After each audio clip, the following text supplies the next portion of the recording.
Was A Sunday evening. അമ്മ ഇവിടെ ഉള്ളതുകൊണ്ട് തന്നെ വൈകുന്നേരത്തെ ചായ അമ്മയുടെ വകയായിരുന്നു. ഞാൻ ഈ ഇട്ടിരിക്കുന്ന ഡ്രസ്സ് 263 രൂപയ്ക്ക് ഞാൻ ഫ്ലിപ്കാർട്ടിൽ നിന്ന് മേടിച്ചതാണ്. പ്രിൻറ്റിൻ്റെ കാര്യത്തിൽ ഞാൻ അത്ര ഗ്യാരണ്ടി അങ്ങോട്ട് പറയുന്നില്ല, പക്ഷേ ഇടുമ്പോൾ ഉള്ള ഭംഗി ആ കാശിനുള്ളത് വർത്താണ്.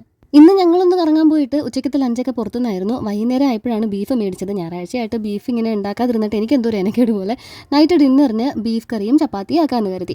കുക്കറിൽ ബീഫ് വേവിക്കാനായിട്ട് വേണ്ടതൊക്കെ പെട്ടെന്ന് തന്നെ റെഡിയാക്കി ബീഫിലേക്ക് ഉപ്പ്, മഞ്ഞപ്പൊടി, ഇഞ്ചിയും വെളുത്തുള്ളിയും ചതച്ചതും, ചെറിയുള്ളിയാണ് നല്ലത്, പക്ഷേ എനിക്ക് സമയമില്ലാത്തതുകൊണ്ട് ഞാൻ സവാള തന്നെ എടുത്തു. 2 സവാളയും 2 ചെറിയ തക്കാളിയും പച്ചമുളകും ഒക്കെ ഇട്ട് നന്നായിട്ട് വിനാഗിരി ചേർത്ത് കുഴച്ച് വേവാനായിട്ട് വെച്ചിട്ടുണ്ട്. ഇനി അത് ഹൈ ഫ്ലെയിമിൽ ഒരു 4 വിസിൽ, ലോ ഫ്ലെയിമിൽ ഒരു 4 വിസിൽ. ഇനി ബീഫ് കറി താളിച്ച് കൂട്ടാനായിട്ടുള്ള സവാളയും തക്കാളിയൊക്കെ ഞാൻ അരിഞ്ഞ് വെച്ചു. എന്നിട്ട് 2 വലിയ പൊട്ടാറ്റോ എടുത്ത് നന്നായിട്ട് പീൽ ചെയ്ത് വാഷ് ചെയ്ത് അരിഞ്ഞ് ലേശം ഉപ്പിട്ട് വെള്ളം ഒഴിച്ച് അത് വേവാനായിട്ട് വെച്ചു. മാച്ച് അവിടെ പ്രൊജക്ടറും കാര്യങ്ങളും ഒക്കെ വെച്ച് സെറ്റ് ചെയ്ത് എല്ലായിടവും കണ്ടുകൊണ്ടിരിക്കുവാണ്. എനിക്കാണെങ്കിൽ ഇതൊന്നും തീർത്തിട്ട് വേണം പോകാൻ. എല്ലാം ഇവിടെ റെഡിയാക്കി വെച്ച് കഴിഞ്ഞാലേ ഇന്നത്തെ കാര്യങ്ങളുടെ ഒരു പോക്ക് കണ്ടിട്ട് ഏതാണ്ട് പാതിരാത്രി ആയാലും ആരും വീട്ടിൽ കയറുമെന്ന് തോന്നുന്നില്ല. പിന്നെ ആലനും എനിക്കുള്ള ചപ്പാത്തിയൊക്കെ അങ്ങ് റെഡിയാക്കി വെച്ചു. എന്തായാലും ബീഫ് വേവുന്നത് വരെ നമുക്കൊരു ഗ്യാപ്പ് ഉണ്ടല്ലോ. കഴിഞ്ഞ ദിവസം മീൻ നമ്മൾ കട്ട് ചെയ്ത് മേടിച്ചത് വെച്ചിട്ട് അമ്മ ഇന്ന് ഇവിടെ ഉച്ചയ്ക്ക് മീൻ കറിയും മീൻ വറുത്തതും ഒക്കെ ഉണ്ടാക്കിയിട്ടുണ്ട്. ചോറും ഉണ്ട് പിള്ളേർക്ക് കൊടുക്കാനായിട്ട്. പിന്നെ എന്നെക്കൊണ്ട് പറ്റുന്ന സ്പീഡിൽ ഞാൻ അങ്ങോട്ട് ചപ്പാത്തി ചുടാൻ തുടങ്ങി. കല്ല് നന്നായിട്ടൊന്ന് ഹീറ്റായി കിട്ടിക്കഴിഞ്ഞാൽ പിന്നെ ചടപടയെന്നും പറഞ്ഞ് നമുക്കങ്ങ് ചുട്ടെടുക്കാം. ഈ പാക്കറ്റ് ചപ്പാത്തീസ് ഒരു ചേട്ടൻ ഇവിടെ കൊണ്ടുവന്ന് തരുന്നതാണ്. പുള്ളീൻ്റെ വീട്ടിലുണ്ടാക്കുന്നതാണ് കേട്ടോ.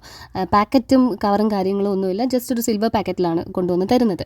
എന്നിട്ട് ഇതേ ബീഫ് കറിക്കുള്ള ചട്ടി വെച്ച് സവാള വഴറ്റുന്ന സമയം ഞാൻ കുറച്ച് നേരം ചിന്നിച്ച് വെച്ചായിട്ട് കത്തിയും വെച്ചു. സവാള ബ്രൗൺ കളർ ആകുമ്പോഴത്തേക്ക് അതിലേക്ക് മഞ്ഞപ്പൊടി, മുളക് പൊടി, മല്ലിപ്പൊടി, ലേശം കുരുമുളക് പൊടി, ഗരം മസാല, മീറ്റ് മസാല ഇതെല്ലാം കൂടി ഇട്ട് പൊടികളൊക്കെ നന്നായിട്ടൊന്ന് മൂത്ത് വന്നപ്പോൾ തക്കാളി ആഡ് ചെയ്ത് കൊടുത്തു. തക്കാളി ഒന്ന് വെന്തുടഞ്ഞ് വരാനായിട്ട് നമുക്ക് ആ ബീഫ് വെന്ത കുക്കറിലിരിക്കുന്ന കുറച്ച് വെള്ളം യൂസ് ചെയ്ത് അതങ്ങ് വേവിച്ച് ഉടച്ചെടുക്കാം. അതൊരു പേസ്റ്റ് പരുവത്തിലാകുമ്പോഴേക്ക് വേവിച്ച് വെച്ചിരിക്കുന്ന ബീഫും വെന്തിരിക്കുന്ന പൊട്ടാറ്റോയും എല്ലാം കൂടെ ചേർത്ത് നന്നായിട്ട് ഇളക്കി കുറച്ച് നേരം അടച്ചൊന്ന് വേവിക്കാം. ഇനി ലാസ്റ്റ് പ്രോസസ്സായിട്ട് കുറച്ച് കറിവേപ്പില മല്ലിയിലും ഒക്കെ എൻ്റെ മേളിൽ തൂവിയാൽ മതി. എന്നിട്ട് ആ കുക്കറും ഒക്കെ കഴുകി വെച്ച് കറിവേപ്പിലയിട്ട് ഗ്യാസ് ഓഫ് ചെയ്ത് 2 പേർക്കുള്ള ചോറും കറികളും ഒക്കെ എടുത്ത് ഞാൻ അങ്ങോട്ടേക്ക് പോവുകയാണ്. അമ്മമ്മയും മക്കളും ഒക്കെ ക്രിക്കറ്റ് കളി കാണുന്ന സ്ഥലത്തിരിപ്പുണ്ട്. ഇതും കൂടെ കൊണ്ട് ഏൽപ്പിച്ച് കൊടുത്തു കഴിഞ്ഞാൽ അതിൻ്റെ ഇടയിൽ കൂടെ ഇതും നടക്കും. പിന്നെ ഇന്നൊരു ഞായറാഴ്ച ആയതുകൊണ്ട് തന്നെ, അല്ലെങ്കിൽ തന്നെ എല്ലാ ഞായറാഴ്ചകളിലും ഞങ്ങൾ ഇതുപോലെ ഇവിടെ അയലന്തരത്തുള്ളവരൊക്കെ കുറച്ച് നേരം ഇങ്ങനെ വട്ടം കൂടി ഇരിക്കാറുണ്ട്. ഒരാത്തൻ ഇന്നിപ്പോൾ മാച്ചും കൂടെ. അതാ വരുന്ന സ്ഥലത്ത് പ്രധാന പയ്യൻസ്. കുക്കുസാറും കൂട്ടുകാരും സൈക്കിളിലും, നിലുവാണെങ്കിൽ അനന്തുവിൻ്റെ കയ്യിൽ ഇരിപ്പുണ്ട്. മാച്ചിൽ എന്ത് സംഭവിച്ചു എന്ന് പിന്നെ ഞാൻ പറയണ്ടല്ലോ.